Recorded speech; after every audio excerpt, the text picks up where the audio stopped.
Not done? Okay. Good evening, everyone, and welcome to our meeting of September 20th, 2022. I'm calling the meeting to order. I want to welcome everyone on Zoom, and I want to welcome our two delegates here this evening. Does any member of council have any pecuniary or financial interest to declare? So noted. Anyone else? Okay, we'll do so at the time. Council, this evening we have a delegate, Lyle Davis, and I put an email on your desk that he sent concerning our streetlights. Does everybody have that in front of you? Okay. And so do you want to speak to it and then I'll address it, okay? Yeah, so I live on Annie Street and I'm not too far away from Ted's house. Basically, here's my house and just up the road here, McGlynn's house here, Andy and Mary's house here, and the street light that is with the transformer in between my house and the McGlynn household. Noticing that it's on constantly all the time. Yeah. Right. And so none of the other streetlights are like that. And so I'm just a little bit wondering why it's constantly always on and things like that. Okay. And so with that, I'm wondering if I can play maybe a video off this USB on the projector. I don't know. Try? Okay, Yeah. try. Yeah. Okay. Okay. That's not that you don't want to play with this on. No, we just don't know if our Zoom allows that. Yeah.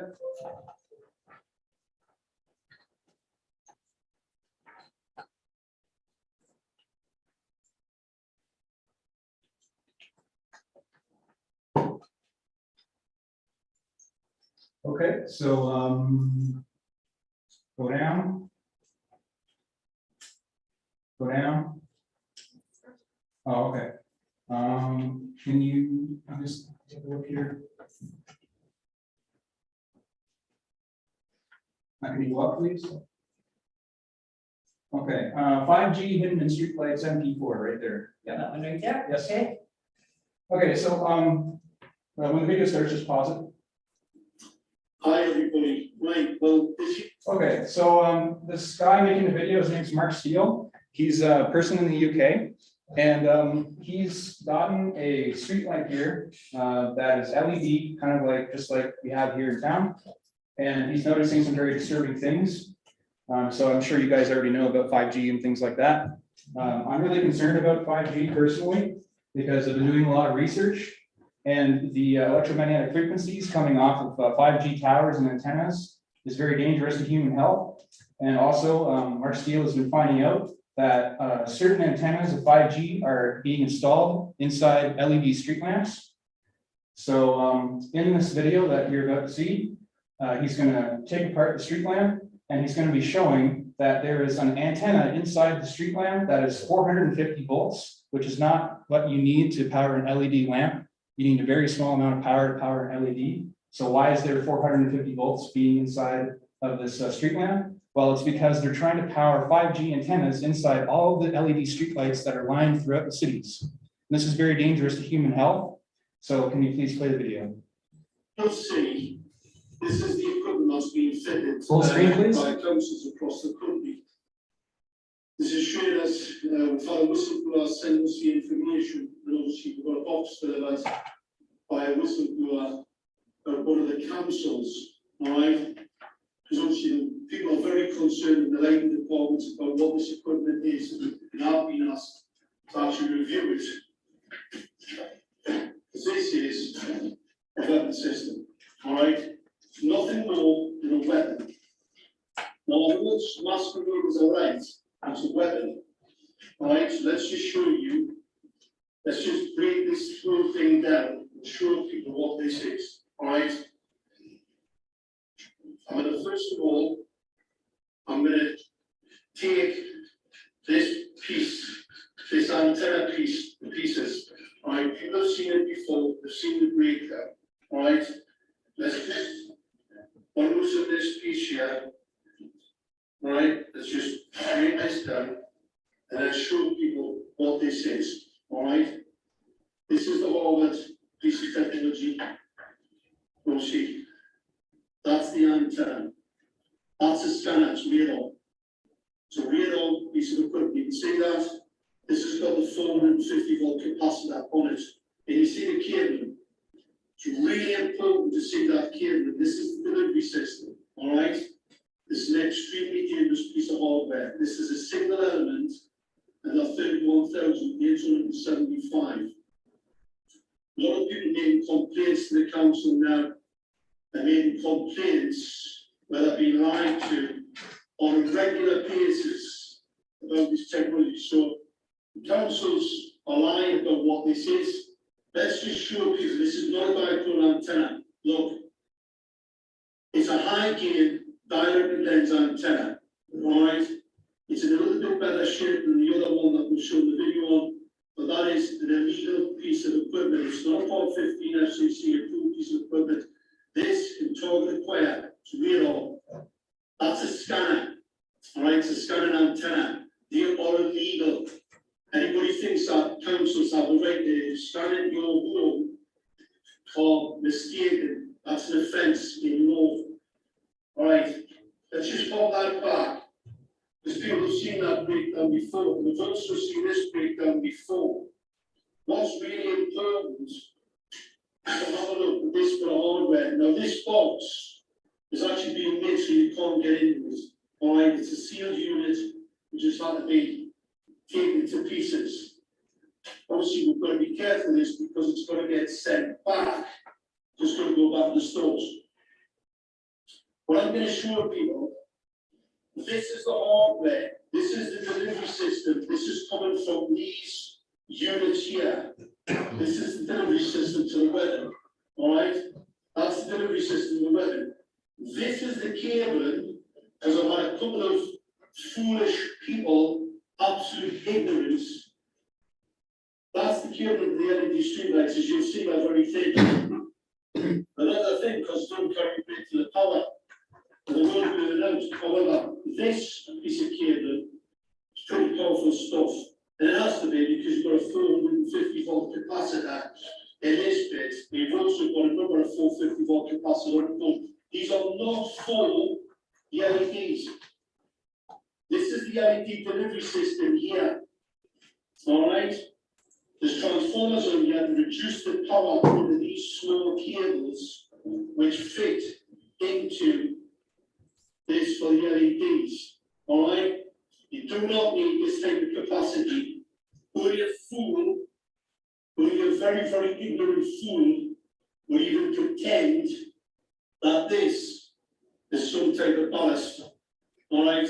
These are LEDs for the ignorance. This isn't the fluorescent lamp needing ballast to put a lot of energy in. We all know that LEDs operate on very, very small amounts of energy.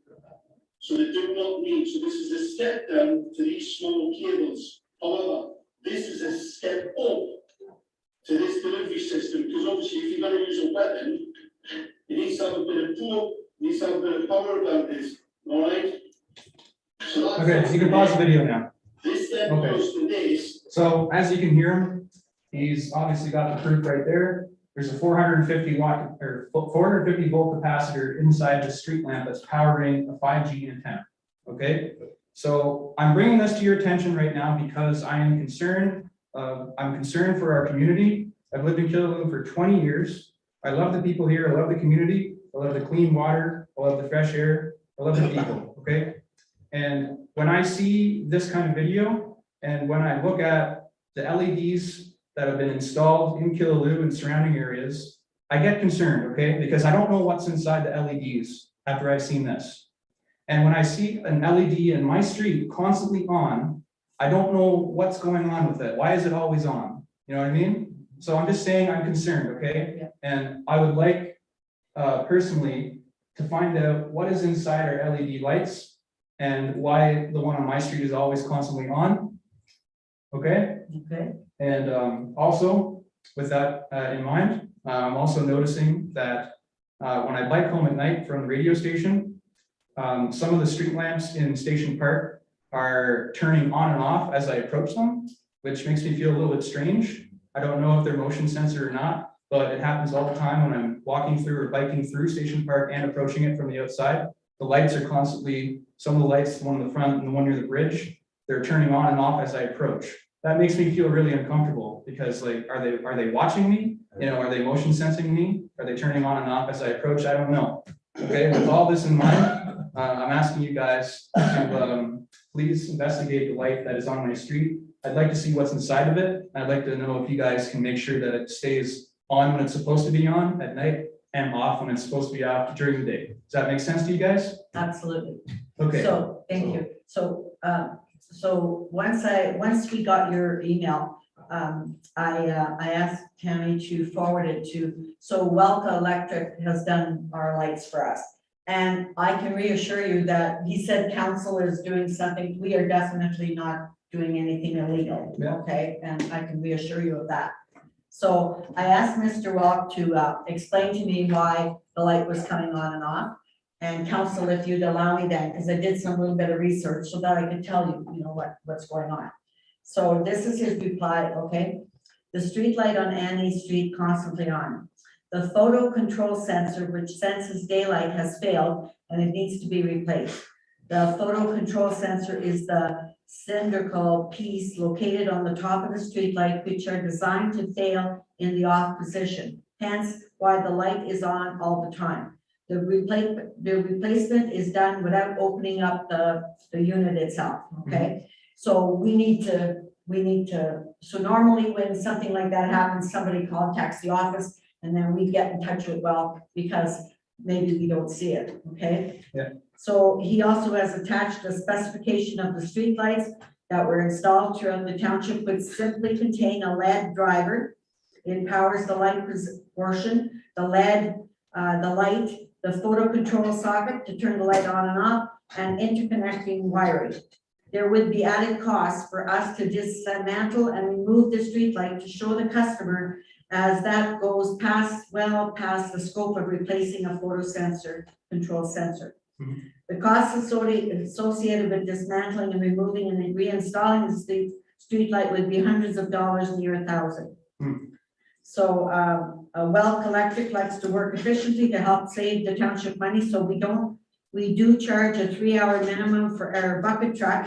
So we try to bundle. So they try to wait till a few lights are out before they go out and bring the truck to save us money. Yeah. Okay, to save you as a taxpayer money. That helps to reduce the cost. Given that we're out in the truck that day, we would do it for $235 an hour, blah, blah, blah. So the cost of the photo control sensor is approximately $35. There is a ESA approval. We have to get a permit fee and it's covered all under this cost. Lights turning off and on, or in trade terms, cycling and standard lighting malfunction. That's at Station Park. Most likely the lamp needs to be replaced, or in some cases, the ballast which powers the lamp needs to be replaced, or both. It has been quite some time since we've looked at any of the lights in Station Park, so I'm not surprised if I hear there's some failures. I hope this clarifies your questions. Okay, so when I read it, I too wanted to know why, but he is trying to save us money, so he waits till a few are broken and they bring the truck, and then it costs us less money. And then he has provided me with a copy of what's in those lights, so you're welcome to have it. Thank you very much. Okay, you're welcome. Okay. Okay. Is there, so do you still, it would be up to Ted, oh, sorry. I just have a couple questions. Okay, Well, how old is that video that we just watched? It's probably within a year. Yeah. So the only thing I'm asking is, those lights, I believe they're around 7 years. is it that much already? So this is my first term. Yeah. Yeah, we just changed all the lights. And we didn't hear the chief five at that time. No, and we, And I'm and just this wondering township, if they're older than that light. That's what Okay. I was looking at. Yeah. Like, I don't know if you know when they started designing lights with that in it, or. Also, I want to make sure you know, this township has opposed 5G. Yeah. We have supported your, Yeah. Lynn's, anything that she sent us. At the county of Renfrew, I was the only one that did not sign the letter to go about 5G because of her request that I not do that. So we are supporting that initiative. And honestly, like he said, council, and my hair stood up, we definitely aren't. Okay, Brian and then Carol. Just a question, so the light you're talking about down there that's staying on, does it have an antenna on top like that? It's not as big as the one in that video, but yeah, there is a little protrusion coming from the top of that street lamp. That'd be the sensor light. That's the. Yeah, that's what he's talking about. Shut it off. Yeah. Hey, Carl, did you have a I comment? don't No, okay. I was just gonna say, we have those lights in before G5 ever started. Yeah, Yeah, okay. Is it true? And it's saving us a lot of electricity, like. Yeah. They probably pay for themselves by Yeah. not electricity. Is it true that Rogers can sue townships if they refuse to go along with certain deployments of cell phone towers and other No. things like that? No? No. Because we were just through all that. we just went through that, and we have hired a company that are experts, because we don't know any of that stuff, so, and they're experts, and they do the investigations on cell towers and all that stuff to make sure that nobody's trying to do anything wrong. So Rogers, no, they're not suing us, we have no applications from them, we have nothing from them, Okay, okay? Yep. Did I answer your question? Yep. But thank you for bringing our attention, and we do want to know when those lights are out, because then our staff, as soon as they have 3, they call them and they call them in to make sure that they're fixed, and it just saves us a little bit of money, so. Mhm. And that's what he's given me about the lights, so I've given that to you, and have we been able to kind of satisfy you on your concerns? yes. I'll let you know if there's any other questions I have Absolutely. down the line. I got your email, yeah. Absolutely. Thank you very much, guys. You're welcome, Appreciate you're it. welcome to stay if you'd like for the rest of the meeting. Yeah. It's up to you. Do you guys have like a time limit or just go until everybody speaks? No, we just like, we get all our business done and then we go. You're welcome to stay Yeah. and if you want to get back to me on any of that, I'll welcome that, okay? Okay. Thank you very much for bringing that Yeah, concern thank to you. us, okay? Have a nice evening then. Okay, did you want to address council? No, okay. All right, council, you've had an opportunity to see the minutes of September the 6th, open and closed. Is there any comments, questions on those minutes? Okay, motion please. Moved by John Jeffrey, second by Brian Kosky, motion to approve the regular meeting of council held on September 6th, 2022, open and closed session. All those in favor? Carried.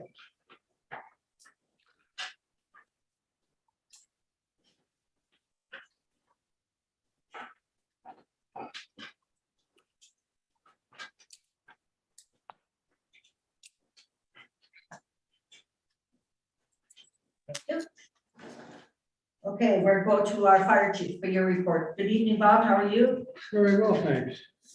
Your report, please. Okay, on fire and operations, August 28th. This is going back, of course, to activities after your last meeting on August 23rd. August 28th, we were dealing with the publicly available AED program. I produced this chart for you. Okay, Okay. you've attached it, yeah? Yeah, I've got Oh, it good. attached. And it identifies the 12 that have now been installed, publicly available ones with the addresses, due to hodgepodge of lack of consistency in what we're doing. A change to what originally we told management here.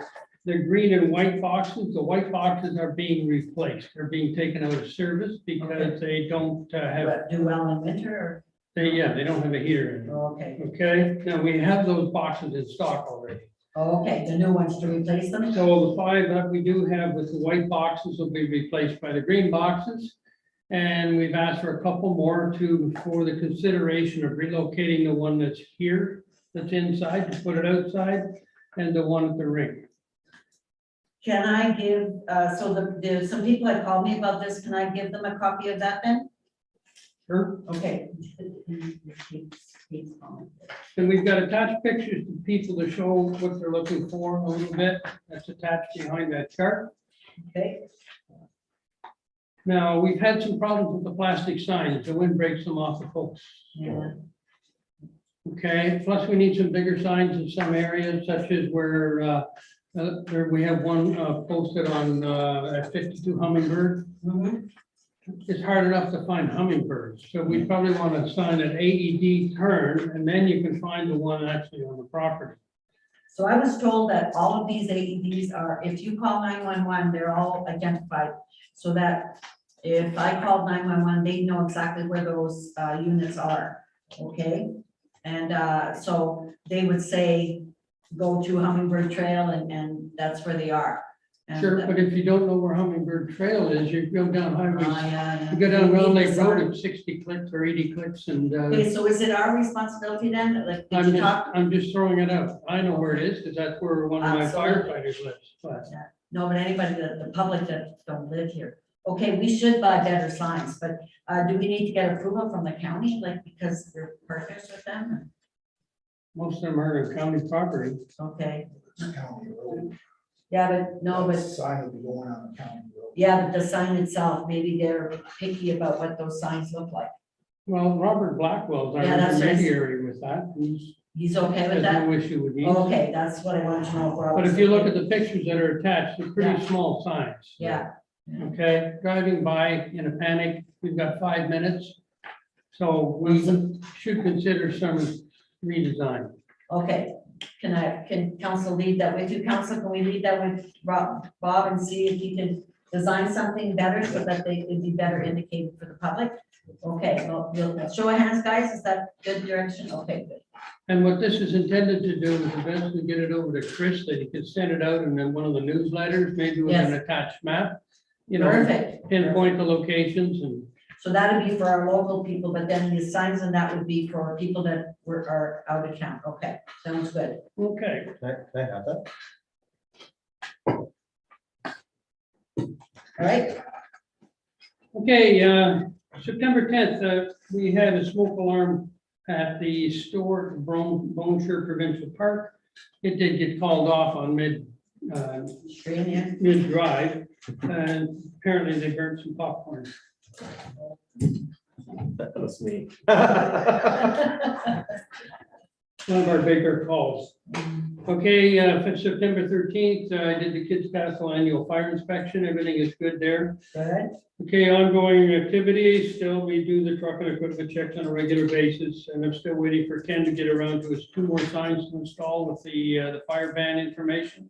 Mhm. That's the one in Willow and the one at the fire station here at 15 Round Lake Road. Recent events, I went to this place in Pembroke for piping pricing for our dry hydrants, because I had raised this as an issue. This is the type of piping that we use. Okay, this is PEX PVC, and it's a standard oral. You also, I put a report together on that as well. Oh, yes, I see that. Okay, so let's take a review. We do have 11 dry hydrants Dry as we hydrants. currently exist. And you got Okay. this nice fancy colored sheet Yeah. here. Red's not good.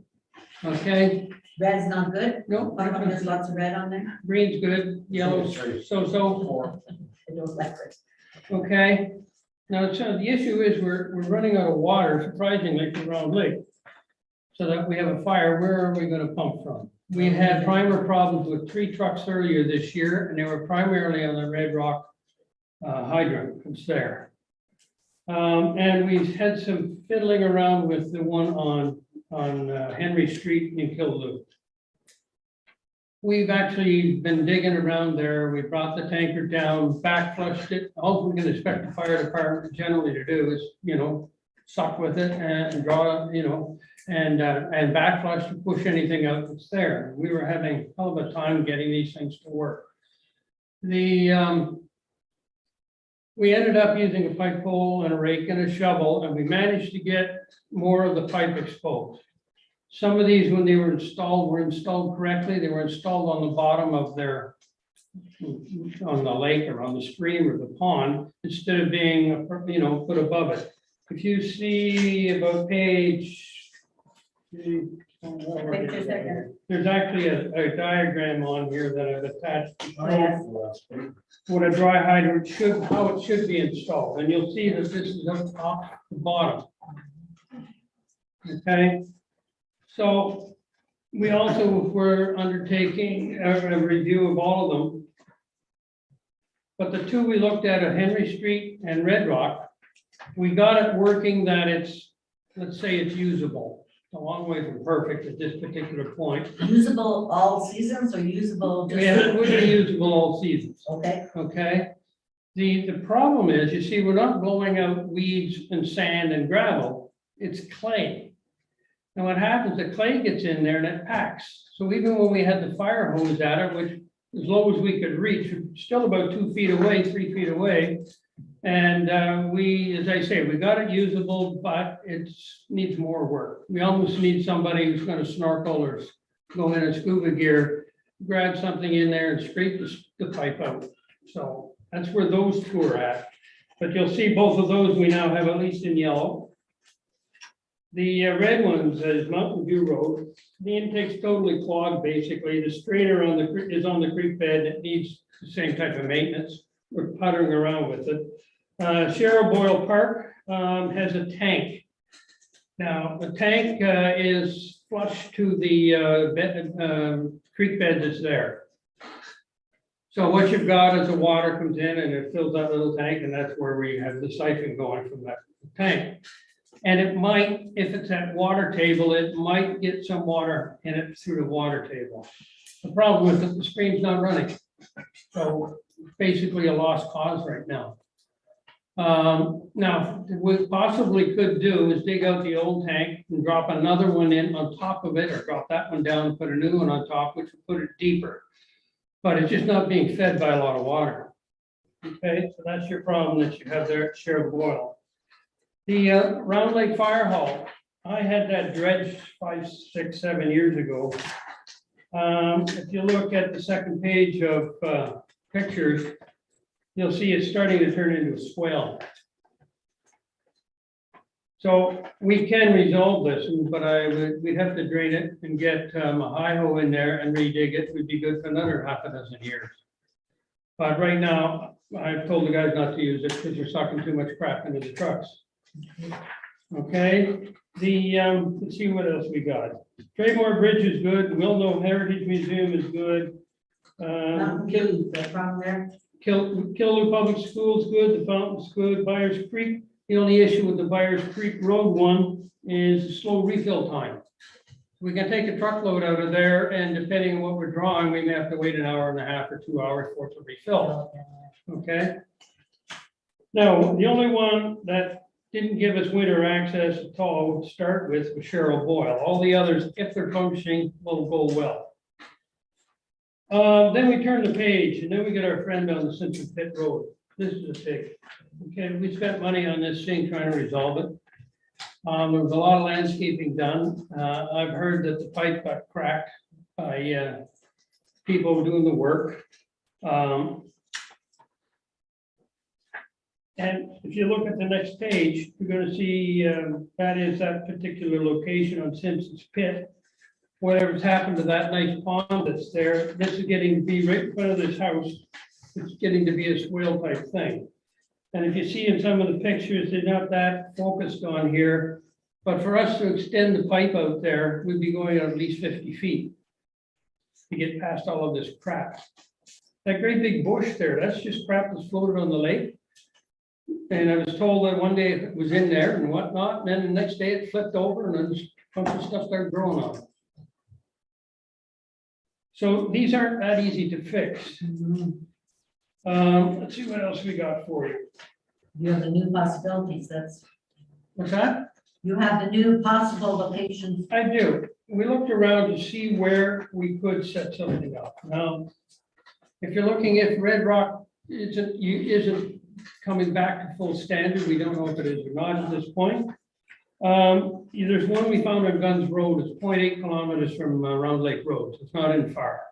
Is it on private Guns Road? We don't own that. No, that's MNRF. That owns that. Okay, we have to get their approval. Okay. Yeah, well, anytime we do anything to Yeah, water, anything to water, we have to get. we have to talk to them anyway. Yeah, Okay. Now, the Sherwood Bridge, Sherwood River is the bridge. This Oh, looks yeah. like an excellent spot. But I've shown pictures here. Let's see which page of pictures you got. One, You've got them in there, 2, 3. Yeah. And there's a very tricky laneway there. Not a problem for a pickup, but it's gonna be a problem for a fire truck. Okay, you're basically turning 180 in a very short distance. So we probably need another laneway in there. I'm not saying it wouldn't be accessible if you came in, drove down the other side and backed it down to the river. Otherwise, there's lots of turnaround room. The water is deep there. It's an easy place to put in a build. So that's the second one we looked at. yeah. Is that private property? No, that's not. Okay. That would be county. Okay, And the third one, we went down to Fires Creek at the recreation park. oh, yes. Okay, there's a good corner there to have one built. They gotta be the cheapest one to build. So that would be a especially good one if we're not doing the one on Simpson Pit. Yeah, it looks like it's gonna cost a lot of money. Okay, now, I went to a place in Pembroke to just check general pricing. Okay, one of these I'm told is $150. I don't believe them when I look at my price list that I attached for you guys. Okay, a 20-foot pipe of this stuff is $2,100.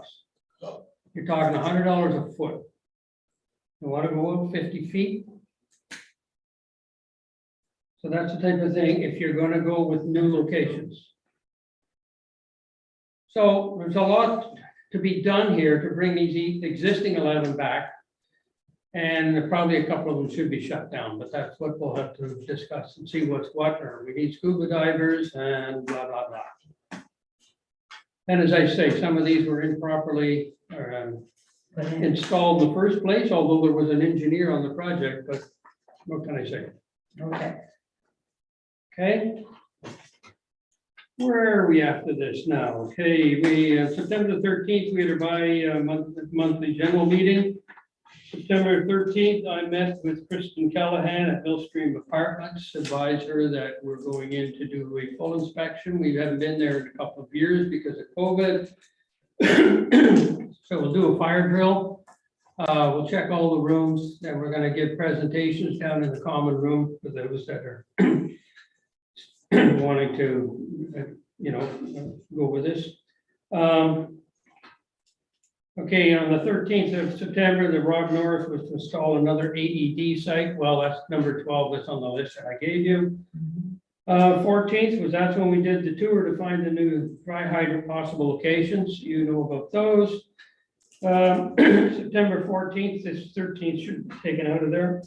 14th, Provincial Advisory Committee was at PAC 6. 16th was a clean out of dry hydrants. As I say, we had people in chest waders and going down and reaching as best we could.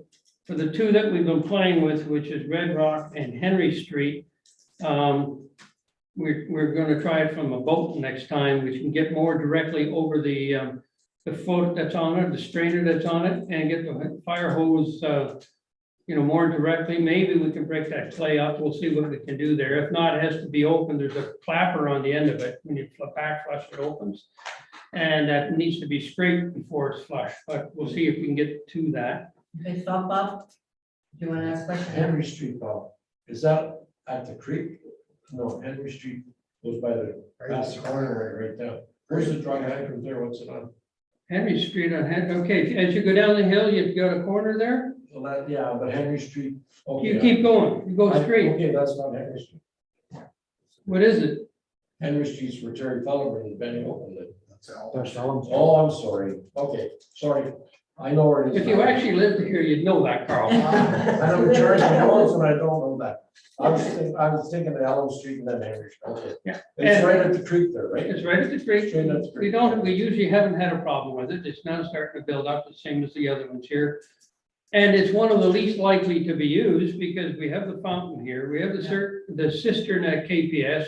We have 14 wet systems that are here. I attached the pipe of those locations as well as the 11 dry hydrants, We're all okay? good. Yeah. But it was set up, well, let's make it work. Yeah, let's make it work, absolutely. Okay, September 17th, at the request of Mr. Pikoski, we supported the Loggers Festival. Yeah, thank you very much. Okay, upcoming events, the week of October 2 is Fire Prevention Week. October 3 is the Fall Emergency Management Meeting in Rockland. November 29th, November is a bi-monthly meeting. Chiefs meeting on December 7th, and our year-end supper is on the 9th. Fire prevention right now, it's mainly it's monthly newspaper ads and whatnot, but we have our stuff in to give to the kids. And I've been talking to the schools. We're going to come up with a date and identify how we're going to set everything up for the week of October 2nd. Good. Okay, training undertaken since the last report. We had pump operations on August 23rd, auto extrication on September 6th with breaking glass and cutting tools. And tonight they're out there doing auto extrication with the scenario. The last time we did one, we had a bus roll over on a car which was crushed, and we had the dummies in the car. So they weren't my firefighters. They were the actual roof lead dummies. Scheduled training. I'm leaving the question mark on Millstream Apartments because I don't want my guys to be cutting short, and knowing what time, and it's just going to be a full court, when the station pulls on it, and we're going to let it run through the system because it's been a couple of years since it's been done. So we're going to let it run. It's going to go to the alarm company. They're trying to phone in. Nobody's going to be able to answer the phone when they're going to call CAC. And then CAC will call us. We want to time each one of those steps and make sure it's running. Okay. We're doing smokehouse on October 11th, live fire scenario on the 18th. November 1 is a vehicle fire. December 6th, search and rescue. December 13th, hazmat, Canutech, and chemical suicide. Recent events for those, again, after October or August 23rd, August 29th, the Emergency Management Program Committee had a meeting. And we approved what we needed to approve, and the KHR compliance report was submitted to the OFMEM. That's my report. Okay, let's start at the first then. Oh, one thing I should add, when you do have the listings in front, the head for the top of the dry hydrants, $1,000. Okay, the strainer is about $750. If you're going down 10, 15 feet, you're looking at $1,500, and then you've got to go out 20 feet. That's another $2,100. Then for any of the, the connector pieces, 45s, the 90s. When I was told 150, I'll believe it when I see it, because if you look at that list, there's nothing under $500 on it. Yeah, I seen that. Okay, thank you. All right, let's start at the first of the number 1, operations. Any questions? Debbie, are you there? Okay, can you hear us? I can hear you. Yeah, I just when I stepped away, I just stopped the video and put myself on mute. So We're doing his report. We're going through it. So Yep. fire B, any ongoing activities, questions? C? I guess we want to thank the fire department for being there at the loggers event. They were very helpful. A lot of the firemen there. So D, upcoming events, questions? E, fire prevention. F, the training. G, the CEMC. The report as a whole. Okay, so Bob, council, can I instruct Bob then to look at budgeting and for next year, those fire hydrants have to be fixed. I mean, we need to, Brian? Yeah, just a question. So did you do any comparison, Bob, on how much you think it would to repair the old ones? As I realize these new ones are gonna be quite expensive, so. Yeah, actually, the right column in that chart has Yeah, he's got the cost. estimated pricing Okay. on it. Okay, thank you. And again, that's just dartboard thing at this point. A company deals with all of this. There's one in Pembroke, but they don't deal with the full length. The shortest length you can get to 20-foot pipe. You would have to deal with their industrial equivalent in Ottawa. And if you're carrying 20-foot pipe, that makes an issue too. Council, then can I ask that Bob, I mean, we do have to make those, we have to make sure we have water available. And so those hydrants are key.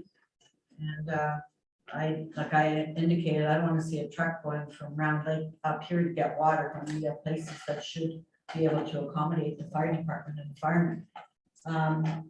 Council, can I ask him then to budget for next year and look at repairing those or getting new ones and The dry hydrants that are there now, are they accessible for portable pump? Draft with your trucks? They're available for the trucks to get there. Yes, you'd have to adapt obviously for the high vol Reach the pumps. water though, with high vol to draft.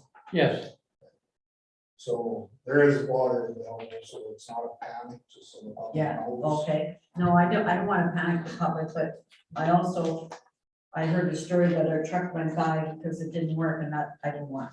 You can draft. Okay. Side of the pump. You don't Okay. need to use hydrants. Oh, Draft yeah, it you with can get to the water. Okay, So. Just so the public knows. all right. So it's not scary Access. yeah, the only issue with that is that won't happen in the winter time, in the wintertime. unless you got running water. Yeah. Well, you carry, do you still not have the power owners? No, we gave it to roads. We gave one to roads. The other one, we couldn't get it fixed to run regularly. The thing is, you got whatever it is, an 8-inch hole in the auger, and our strainers are bigger than that, so you'd end up having to drill 3 or 4 holes to even get the strainer in, which is quicker using a chainsaw. You can get a 10-inch auger. Yeah, the chainsaw. Chainsaws. Yeah. Okay, so for next year though, if we have a dry hydrant, I think they should be either fixed or closed or whatever. So council, just so you have that for your budget for next year. Yes, I don't want the public to, we do have ways of doing it, just it makes it more convenient to have the dry hydrant. Okay, anything further on his report? Bob, anything further for us? That's it for now. Thank you very much. Thanks. I'll head over to the training. Okay, thank you very much.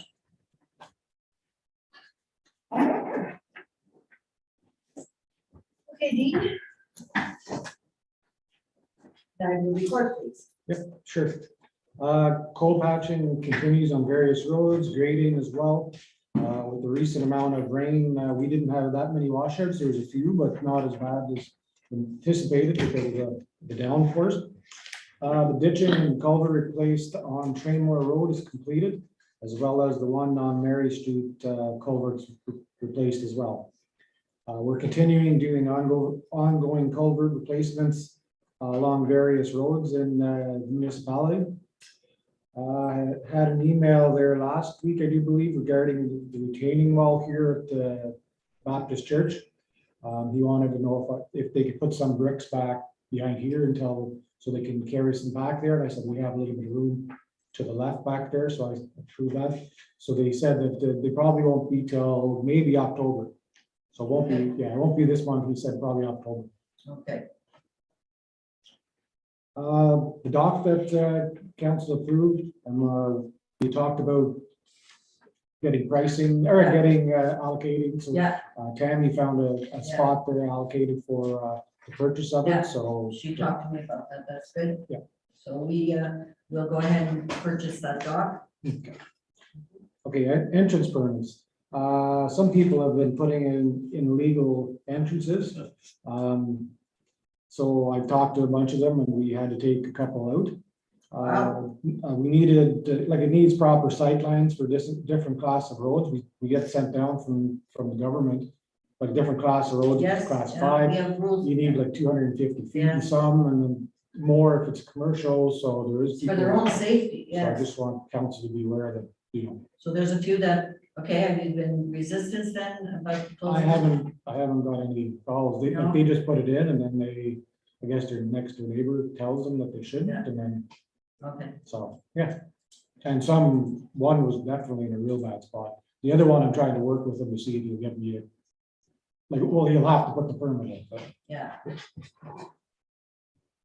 Okay, Okay, just on Water Street there, I know we've been getting, or Mill Street, we've been getting some calls about the hydrant there. People are saying that the water is being stolen out of there, and it's not. We have council has a policy that we do get loads of water out of there, which obviously for a fee, so just let council know that, you know, if they want if you want sometime in the future to change it or look after it, that's up to. okay, so Mill Street, people are complaining that water is being stolen? Yeah. Is that what you said? Yeah, Out of the hydrant. out of the hydrant. Yeah. But the person that called me, I gave permission because that's in their policy. Okay, So he is going to be paying for the water. okay. Yeah. And why would people, just my ignorance, sorry, why would people need water out of the hydrant? What Or for? a construction company or filling pools or stuff. like Yeah, that. Oh, I They're paying they're paying for it. You're paying for the Yeah. water, so it's not stolen. No, but you know how people are, right? Yeah, okay, Because I They think, asked me and I said. okay, so I good. think too, I think that it was on a Saturday too. There was one load on a Okay. Saturday, so maybe that's why they thought, I thought, but they're not. It's funny they're talking, they can take water out of there and we don't have the water hooked up with the information. That'll be coming, I think. oh, it's coming back, yes, Yes. okay, Okay, so for the waste manager report, the grade stake survey for the Red Rock site, they'll be there on Thursday to do the work for the survey. okay. The RFP resolution, do we want to do that when I'm here, or does it matter for the C and D? Yeah, I'd like you to be here. We're gonna do that, Tammy.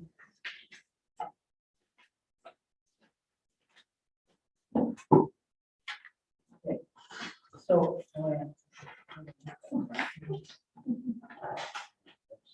Brian and I, we're at the same line, we forgot to bring our report.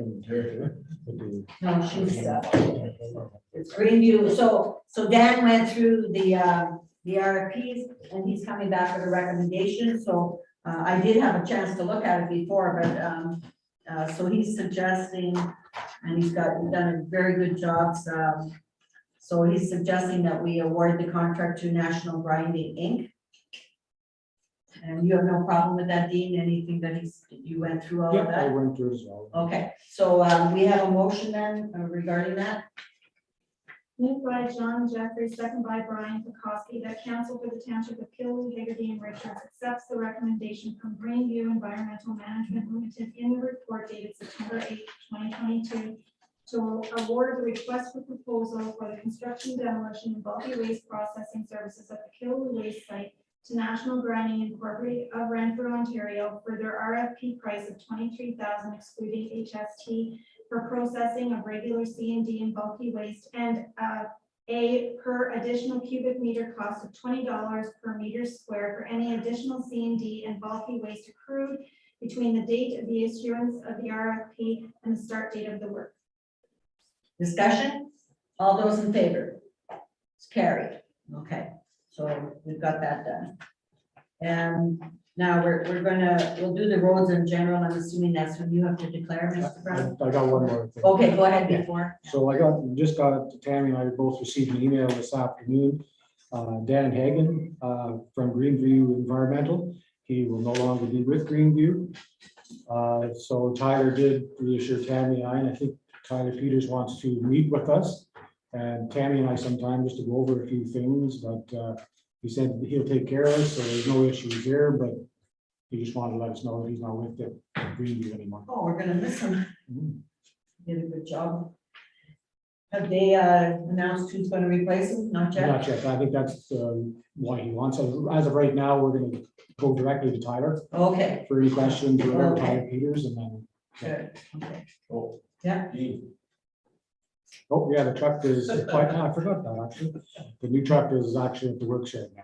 Oh, I suppose a good thing, you should have started off with that. just about 2 years or something. We only waited 2 years for a new truck, well, that's good. There's still the safety, they didn't put a safety sticker on it, they just brought it down with a dealer plate. Okay, And there's a few issues inside the cab. I thought everything was in there. Like, it normally comes with your fire extinguisher, your first aid kit, and like the triangle flares, and they weren't in there. Every truck we had so far came with it, and I do believe them. I'll have to look at the tender to, or the RFP tomorrow, but I think it's in there as well. I do believe it is. okay. My brother was telling me that there's new legislation. Did you hear anything about that from the province, that we wouldn't be able to do our safeties anymore? They won't allow, you know, like we have a mechanic in our business, we have a mechanic in our business, and they wouldn't accept those safeties. It would have to be done by the specialized groups, and they would appoint those groups that would be eligible, and there'd be only 2 that would be, Glenn told me, would be Valley Spring and one in Bancroft, and he said that the cost will be prohibitive. Oh, no, it would be. Yeah, because, so, you know, my brother did everything on the truck and sent it, and the bill was $9,000. So, I'll have to look into that. yeah, I'm gonna talk to John Jacobuski about it to see if that, but that's what, just look if we could find out if that is in fact a rumor, or, but that's what they're telling us anyways.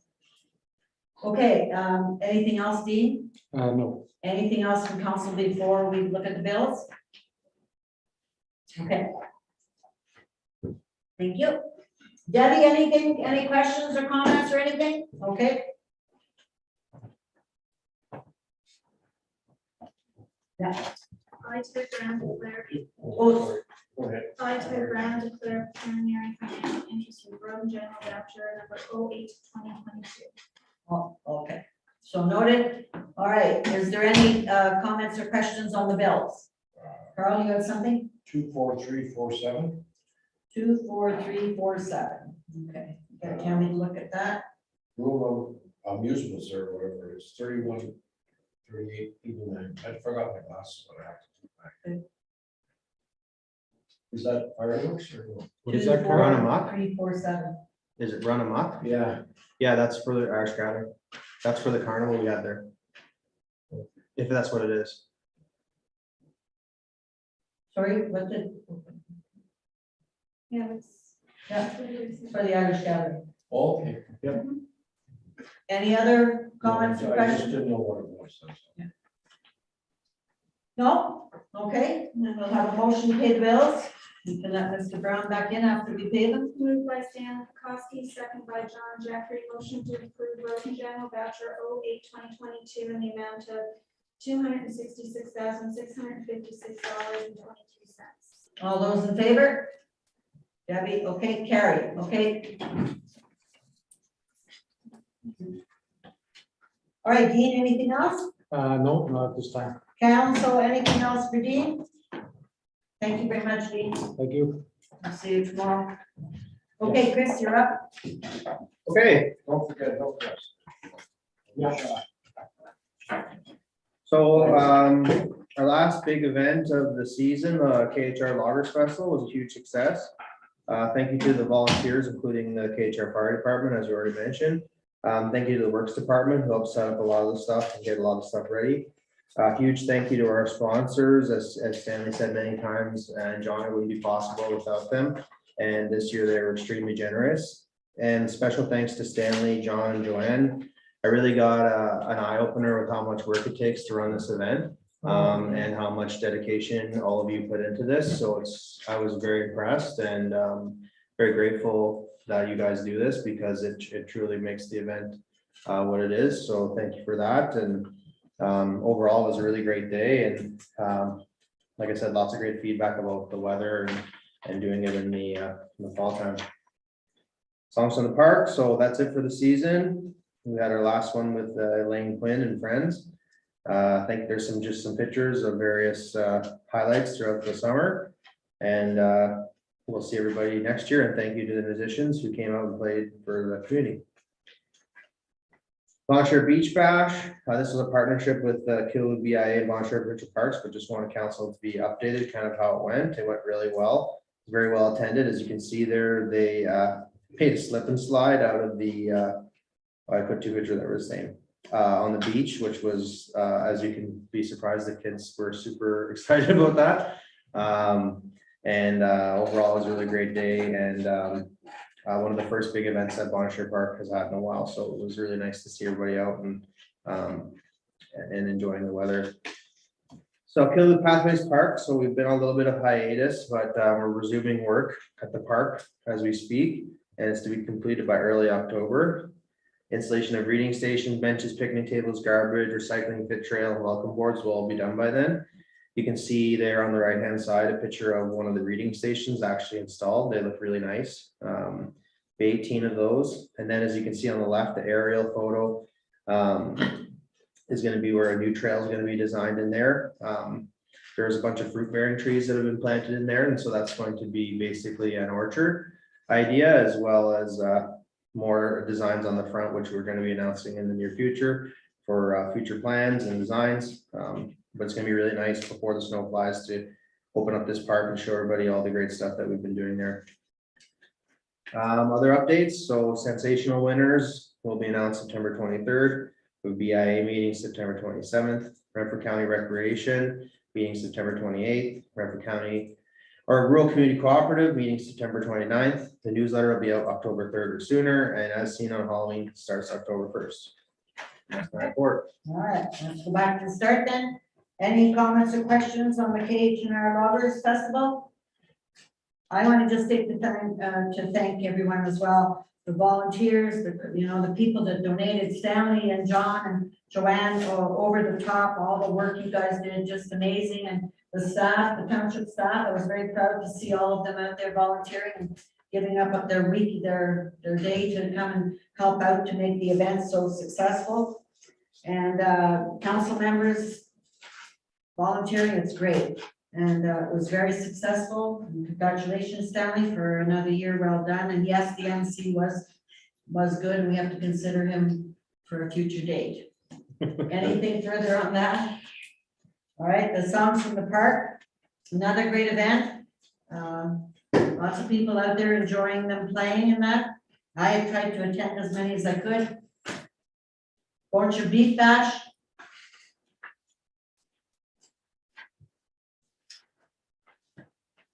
Kilwood Pathways. Other updates. The report is, sorry.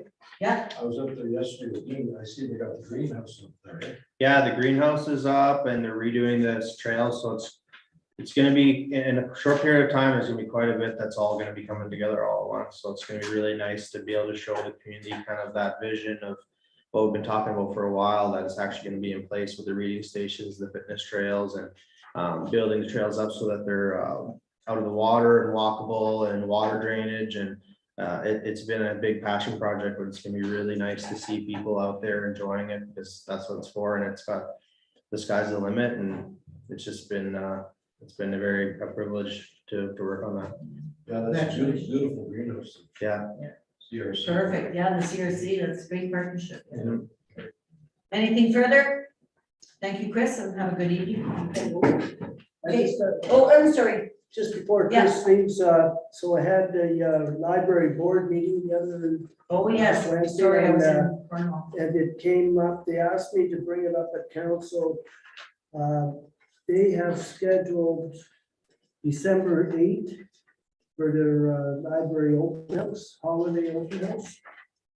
And last year we combined it. we partnered with them on the tree decorating event, and they wondered if that was something we could do again this year or not. So they asked me to bring it up. to council. I'll do ours on a Friday. when I go.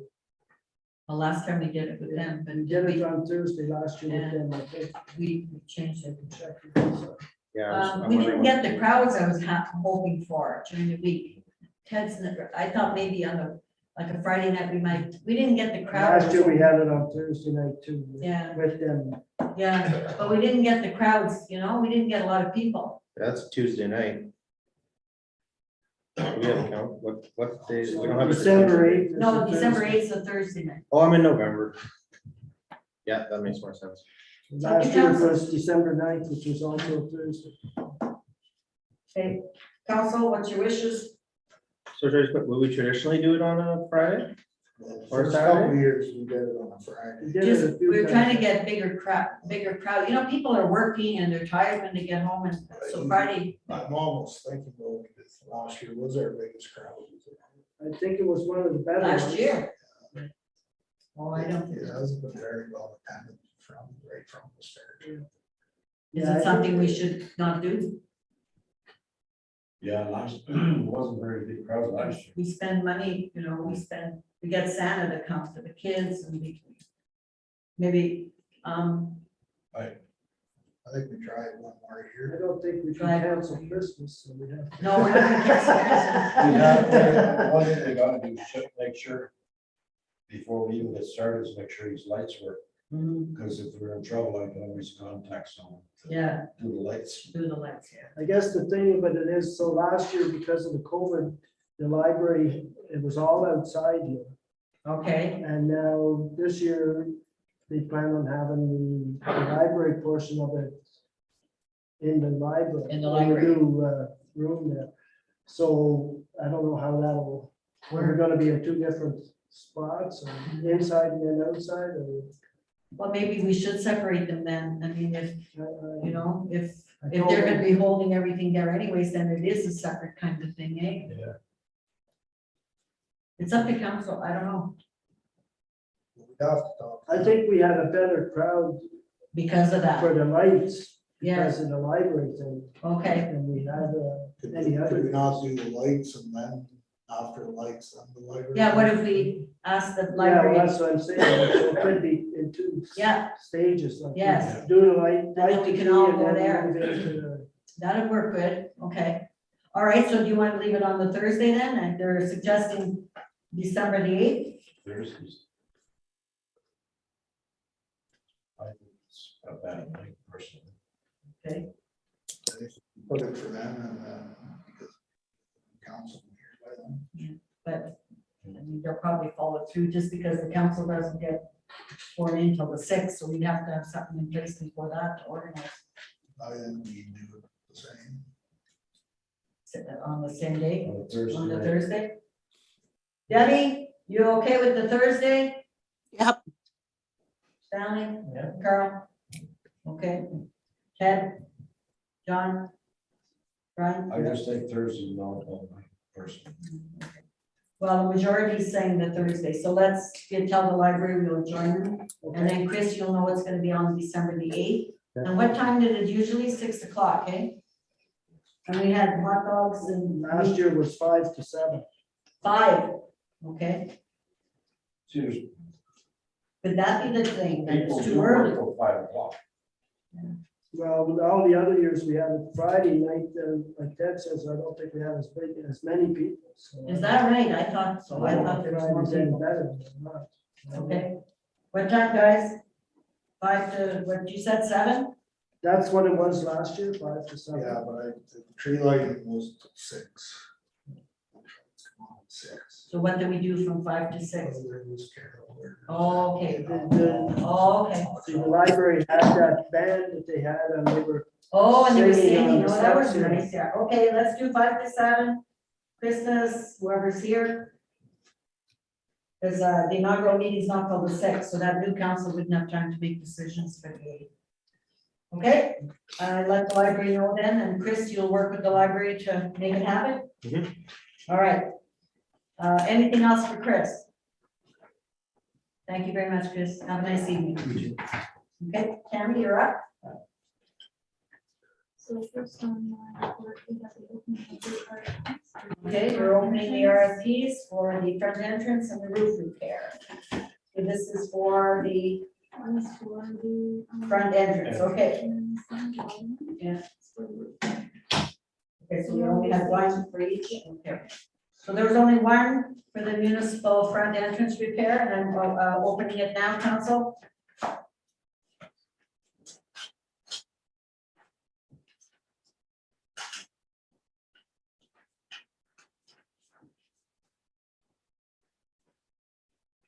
It's from Zuricon Inc. from Barry's Bay.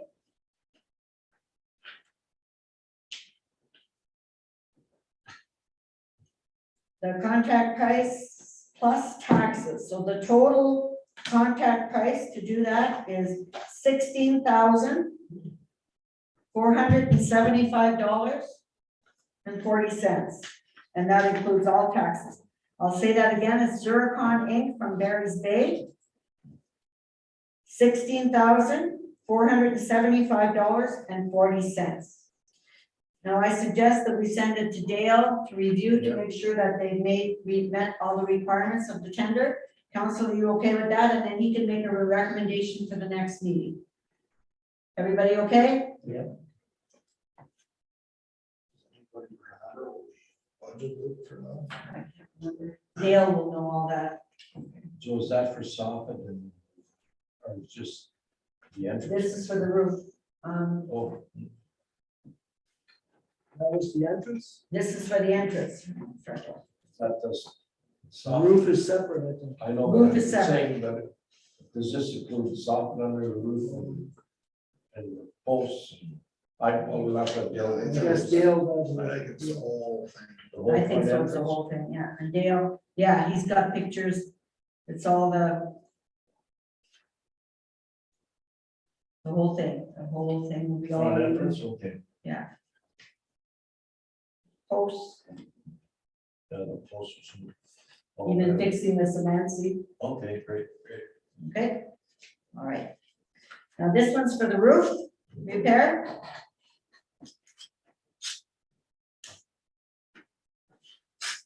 Leaking pretty bad.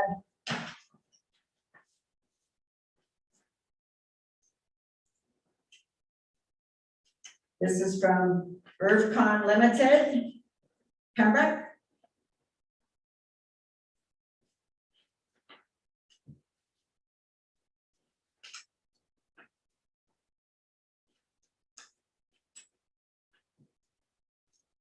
Again, it's from Irvcon Limited in Pembroke. The total contract price, including taxes, is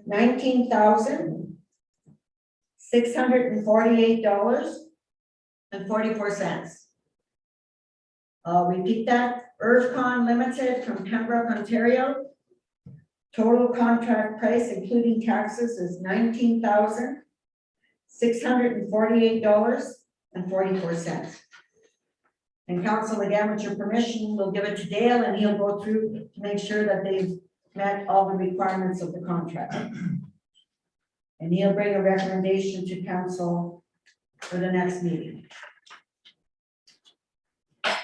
Tammy, anything else for you? Yes, I just wanted to advise council that I was asked to check in to see if the county went through, that if the municipality had paid, the county went through the $5,000 for the wall repair, and it did not. Okay, I knew we had, that was my story. Yeah. But I thought we had. no, because I didn't mind sending, I didn't remember sending a check, yeah, to go there. Dean spoke about the dock, and then the other thing is, Dan and I are handling duck, so I spoke yeah. with the township solicitor.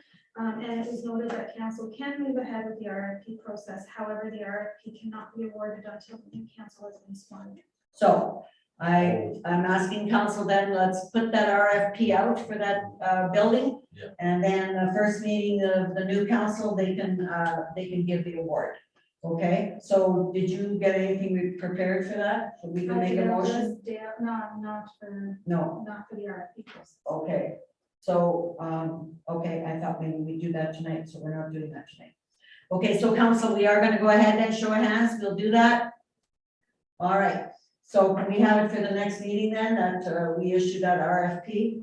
And we start working on that because they need that time to get it ready for December. Okay, thank you. And the other thing I have is that the green burial meeting. Oh, yes. Has been scheduled for the time that we've discussed. Okay, So Tuesday, September the 27th.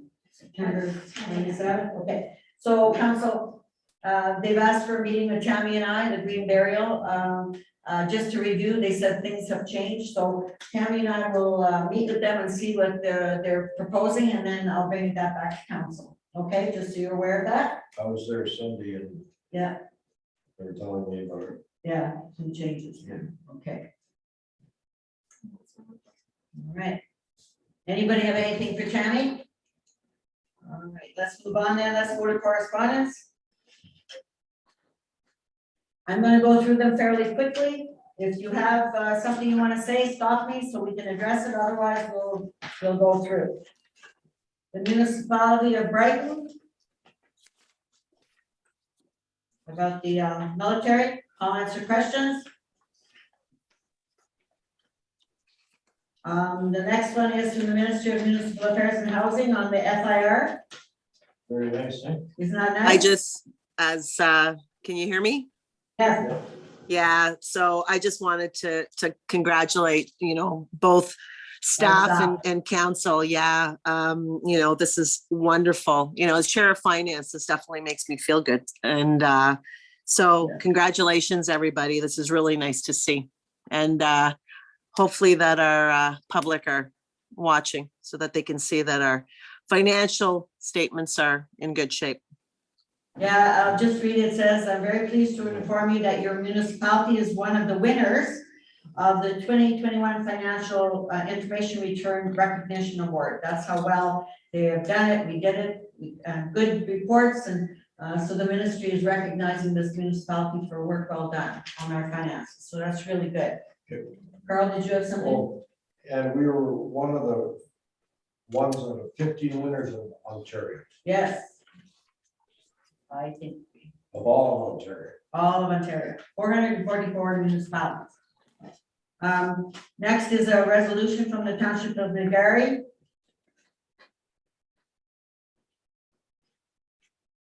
All right, then we have Ottawa Valley Business. First one, and 101 things to do in the valley. Okay. And that's all the correspondence? All right. We're moving on to bylaw. So Mr. Mass got married on Saturday and he is going to be off for a bit, so we need to appoint his replacement. And so Tammy has the bylaw ready to go, and it's been recommended that we use the word deputy chief building official just to make it all legal. And so you have a motion? Okay, go ahead. Moved by John Jeffrey, second by Brian Kokoski, motion for first and second reading of bylaw 42, 2022, being a bylaw to appoint a deputy chief building official / septic inspector. Discussion? All those in favor? It's carried. Okay, so we're, yeah. Okay. Okay, first reading, Council Short. Please. Corporation of the Township of Killeen, Haggerty and Richards, bylaw number 42, 2022. Discussion on anything? Second reading, Council Short. Please. The Corporation of the Township of Killeen, Haggerty and Richards, bylaw number 42, 2022. Discussion, comments? Motion for third. Moved by Stanley Kokoski, second by John Jeffrey, motion for third reading of bylaw 42, 2022. All those in favor? Carried. Third reading Short. Please. The Corporation of the Township of Killeen, Haggerty and Richards, bylaw number 42, 2022.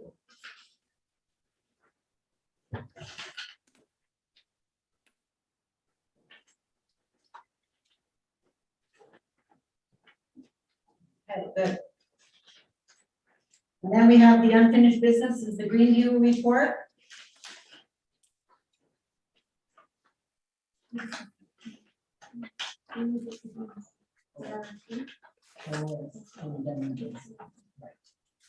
Any other unfinished business? Stanley. Yeah, I received a lot of flack in the last couple of weeks about our waste management. I don't know where it's coming from or why it's out there. I certainly am a person that I can take criticism from anyone that wants to criticize about things I do, if they have some facts to bring along with it. If there are no facts there, I don't appreciate that. A lot of the garbage that's been spilling out there, there's no facts behind it. There's talk of, we should be here, we should be there, we should be someplace else with it. But they really don't know why we weren't there. And I don't think that's really the way to try to do business.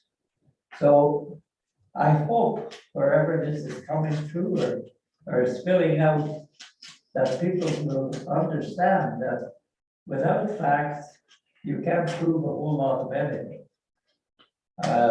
I just don't like the way the system is being criticized there. So if there was some questions asked, maybe some answers could help the people. You don't hear.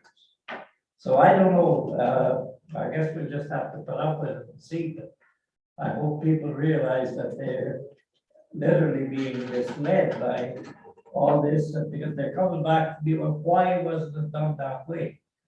And then, of course, I give the people the reasons why it wasn't done that way. That's all I can. That's correct. Yeah, we, to the public, years ago, we were facing, our sites are getting full, and we had to start moving before the ministry shut us down, and we can't no longer put garbage in a hole. We couldn't expand, and so council did a strategic plan. We worked on it very, Ernie Sabalski was the chair at that time. He spent a lot of time and effort with staff, and we examined all the options that were available to us. And I want the public to know that we just can't dig a hole and start putting garbage in it. Okay, we are governed by legislation up to the yin and rightly so. We don't want to ruin the environment because of what we're doing with our waste. So we did a strategic plan. We involved the public, right? When I met with the Minister of Environment at the time, and I told him that the township would be doing a strategic plan and that we would be involving them and the public with every detail that we did, and we did do that. The public was part of the process, the public was part of the answer, and the public was part of the decision that council made on how we were going to get rid of our waste. The minister at that time was so impressed with KHR that we were then put on a scale, and the recommendation to all municipalities in Ontario, the 444, those of them that were the same size as us, that they were to contact us for how we did it, because that's how proud he was of how we handled our waste and how we handled the process. We involved the public with everything. We gave them all the facts. We had public meetings. I think we had 3. We sent out studies. We sent out reports for people to tell us, what do you want? Tell us what you, and what can we afford? We told them what it cost. And the decisions that the council of the day made were based on those facts. So we looked at everything. So now people are saying, why didn't you? We did look at it. It's expensive to do things a certain way. And absolutely, council, we can go ahead and do those things, but do you want to pay for it as taxpayers? And the taxpayers, I believe it was 82% said no. And that's who we listened to. We listened to the majority. And that's where we came with the system that we have. So, yeah, go ahead. Something. Yeah, that was in 2000, right? Yes. When we started this process. Yes.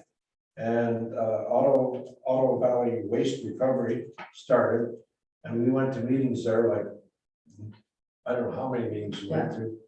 And for this township to join that organization at that time was $1,400,000 and some change. Yeah. Like, and in 2000, we were putting winter sand on the roads because we had no gravel land. We were broke until the mayor got us money from the government, you know, and that's the way it was. We didn't have 1,400,000 to join. No, we didn't have any money. No. We didn't.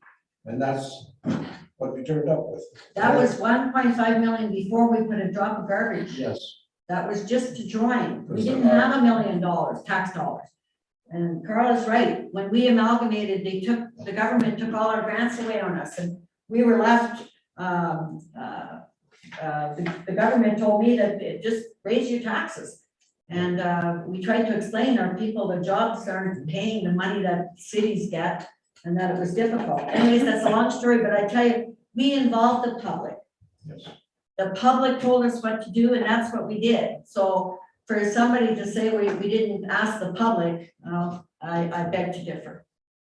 And we're trying to do it as the best way that we can, most affordable. We're interested in looking at our part, and that could save a lot of money to us, but again, we have to wait and see what happens there. So we're constantly moving and progressing as a township. And Stanley, under your leadership, the Waste Management Committee is working very hard with our staff to ensure we do the best way of disposing of our waste or recyclables and all those things at the most cost-effective way for taxpayers. And the more garbage the taxpayers create, we have a responsibility to get rid of it. So it costs us money to do that. But we looked at all the options at that time. And the Killaloo has garbage pickup, but they pay for that. Yes. They pay directly themselves. Nobody outside of the village pays for any of that cost. They're area rated for that. And it's easy to pick garbage up in Killaloo because the houses are close together. The problem we have with the outlying is we've got hills and long driveways and people putting garbage out and freezing and animals and all those things. And when we talk to contractors, they're not interested in picking garbage. But they said they would do it, but at the cost, it was, between $300,000 to $500,000. So we went to the public with that. And we said, yeah, we'll do it. You guys want it, we'll do it, but you're gonna pay. And nobody wanted to pay that kind of money. So that's the decision. We didn't do it based on what council listens to the public. That's who we work for. And to pick up garbage in the whole township, it'd be a full-time job. I'd say 6 days a week to get through the township. To pick up garbage. Oh, at least It would be. it's a big Like, job. sorry, Our township is huge in area. We don't have a population, but if we're gonna do it for if we do it for one, we do it for all. Right. So that means somebody that lives 20 miles down the road that nobody else lives on, we have to provide that service. That's just the way it is. Anyways. Hi there, Madam Mayor. Sorry, I don't know if you can see my hand. I have my hand raised. Well, I I'm don't know if you can sorry, see I that. apologize. No, that's okay. I was listening, and of course I'm agreeing with everything.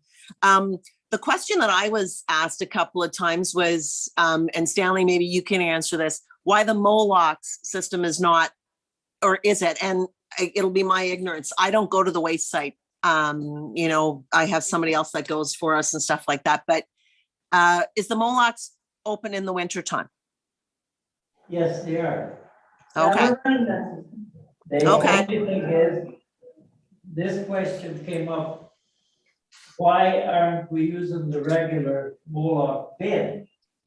The reason is we aren't because we are shipping, that is one of our garbage items that is going to Ottawa Valley. And we don't have to have that buy-in to get it there because they're making a profit off it. They want our process product. it, they sell this product. They want our product. And we still pay them a very good, healthy tipping fee to pick it up, but they refuse to pick it up in the winter once those containers freeze because it takes them hours to dump that. So instead of chiseling at a big bag of garbage hanging there, and beating it there till they get it empty, they agreed to bring us a bin. And it's at no cost to the municipality. We still pay the tipping fee to dump what's in that bin in late March or early April. And then they go back to the old system. But up until then, they dump it in this bin, and then if it freezes there, fine. Then when it melts, they dump it in their facility and process it. But that's the reason they're not using the regular Molox containers that are at the waste site, both in Killaloo and around Lake, is because of the freezing. Perfect. Thanks, Stanley. Anybody else have anything on that? Okay, thank you, Stanley, for that. Any other unfinished business?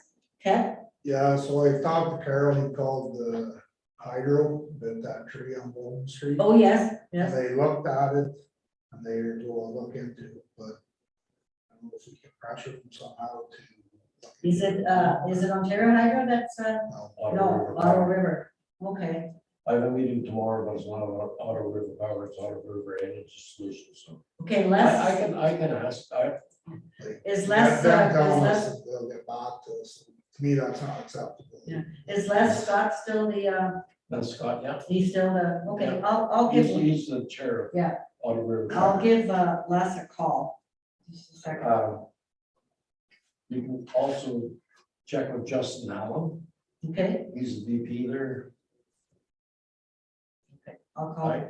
Wait, You have numbers? Mr. Pitt. Justin Allen, 613. Okay, Justin is the one you're giving me now, okay?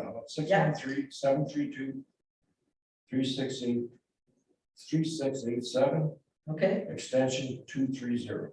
okay, and what's the address of that property, do you know that I can quote it? Full number. 25 volts, 25 Boland Street, okay? and they did come and look at it. They looked at it, but yeah, Well, I asked we need some answers. I asked them last Thursday and said they were going to look into it. So, Okay, I'll give them a call and I'll call Les. do you want to I'll send call- number too? No, I'll call there and then if I don't get anywhere, I'll call Les.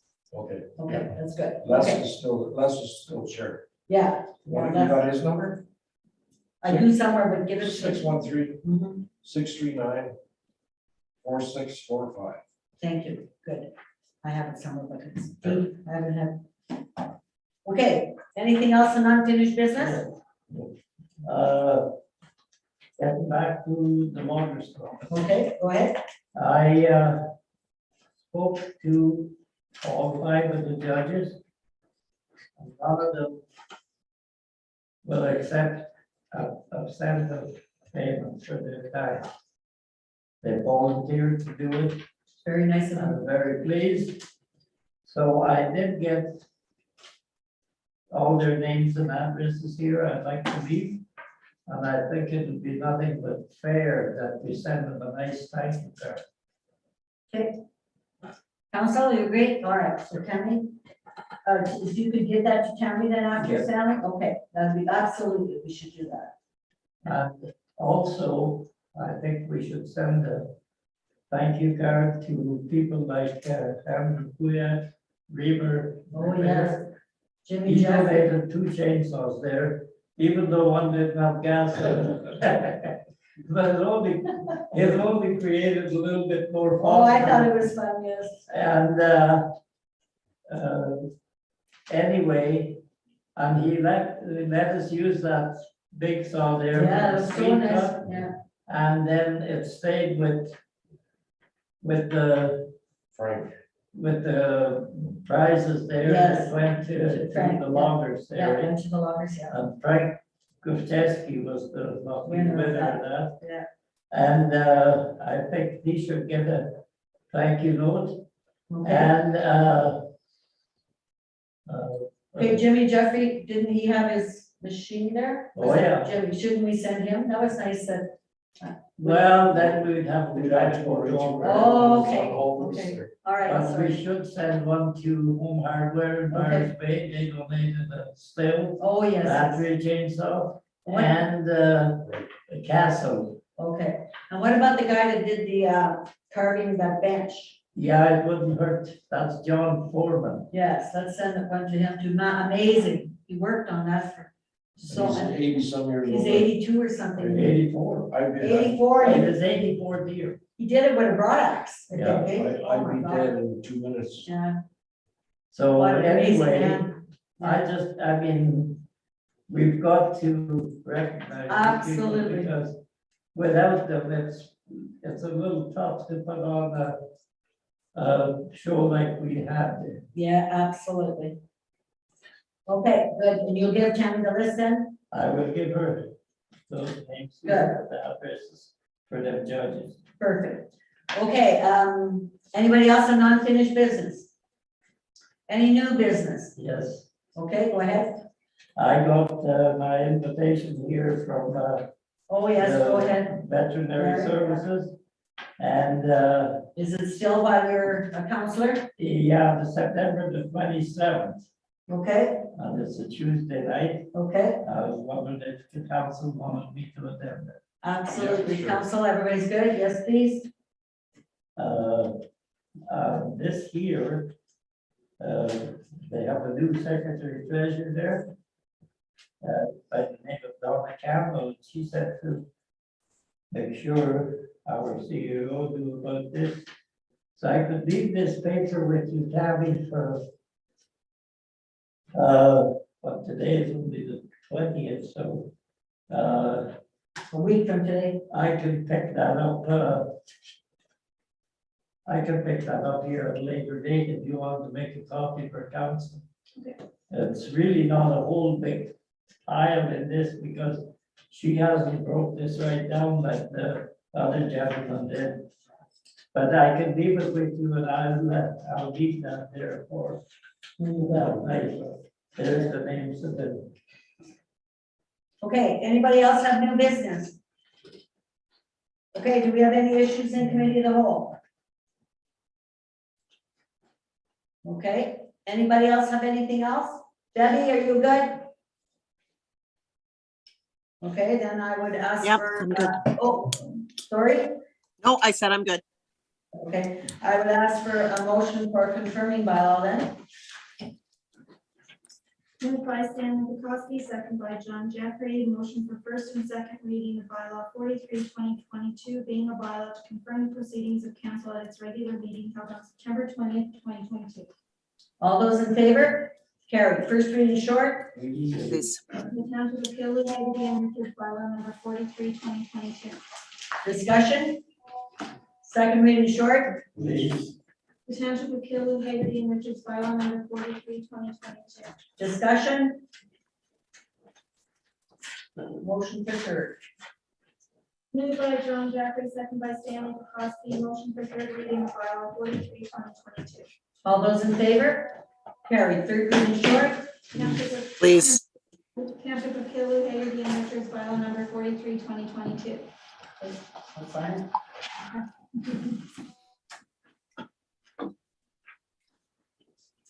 And the motion to adjourn. Moved by Brian Kowalski, second by John Jeffrey, motion to adjourn the regular meeting of council held on September 20th, 2022 for the Township of Killeen, Hagerty, and Richards. All those in favor?